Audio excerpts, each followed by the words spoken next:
எல்லாருக்கும் வணக்கம். எனக்கு ஒரு மிகப்பெரிய ஆச்சரியம் இன்றைக்கி. இது நான் சொல்லியே ஆகணும். நான் ஒரு ஸ்கூலில் ஹிந்தி டீச்சராக இருக்கேன். ஸோ நான் எந்த ஸ்கூலில் ஹிந்தி டீச்சராக இருக்கணும் அதே ஸ்கூலில் தான் அவனும் படிக்கிறான். என் சன்னு அவன் எல்கேஜி படிக்கிறான். எல்கேஜியில் ஆக்சுவலாக ரைட்டிங் பார்ட் கிடையாது, ஓரல் பார்ட் மட்டும்தான். யூகேஜிலேருந்து ரைட்டிங் பார்ட்டு. ஸோ எனக்கு என்னென்னா, நான் வீட்லேயும் அவனுக்கு ஹிந்தி சொல்லி கொடுக்கல. ஸ்கூலில் இன்ஃபேக்ட் அவனுக்கு நான் ஹிந்தி டீச்சர் இல்லை. ஏன்னா எல்கேஜி யூகேஜிக்கு வேறு ஒருத்தங்க தான் ஹிந்தி எடுக்கிறாங்க. நான் ஃபஸ்ட் ஸ்டாண்டர்ட்லேருந்து எடுக்கிறேன். ஸோ எனக்கு ஒரே ஆச்சரியம், அவன் எப்படி ஹிந்தி எழுதுறான் அப்படிங்கிறது தான். ஏன்னா அவங்களும் அவங்க ஸ்கூல் ஜியும் அவனுக்கு ரைட்டிங் பார்ட் சொல்லி கொடுக்கல.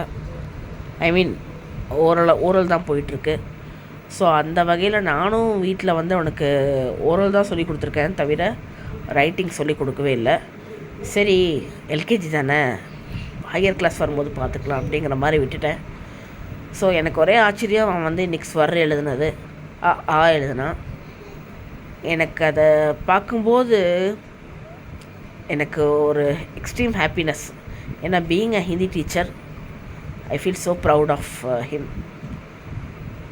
ஆஸ் அ டீச்சராகவும் ஆஸ் அ பேரண்ட்டாகவும் எனக்கு ரொம்ப ஹாப்பியாக இருந்தது அவன் எழுதுறதை பார்த்து. இது நிஜமாகவே ஒரு தெய்வ சித்தம்னு சொல்லலாம். ஏன்னா நான் சொல்லி கொடுக்காம எழுதுறதே ஒரு பெரிய விஷயம் இல்லையா, அதுவும் எல்கேஜி. ஸோ அப்படிங்கிறப்போ ப்ரீகேஜி அவன் படிக்கல, ஸோ எல்கேஜி அப்படிங்கிறப்போ எனக்கு இது பார்க்குறதுக்கு ரொம்ப சந்தோஷமாக இருந்தது. எனக்கு ஹிந்தினா ரொம்ப பேஷன். அந்த பேஷனில் ஏதாவது ஹிந்தி பேசினாவோ இல்லை ஹிந்தி எழுதினாவோ அப்புறம் ஹிந்தி நல்லா படித்தாலோ எனக்கு ஒரே பேஷன். இந்த ஒர்க்கு மேலே ரொம்ப பேஷன், அந்த லாங்குவேஜ் மேலே ரொம்ப பேஷன். ஸோ அந்த பேஷனோடு தான் இப்போ நான் இது போடுறேன், வீடியோ போடுறேன். எனக்கு ரொம்ப சந்தோஷமாக இருந்தது. என் சன் ஹிந்தி எழுதுறானே அப்படின்னு பார்க்குறதுக்கு ரொம்ப சந்தோஷமாக இருந்தது. இதை நான் எதிர்பார்க்கவே இல்லை. இது தெய்வ சித்தம். God bless him. ஓம் சாய்ராம். ஓம் நம சிவாய்.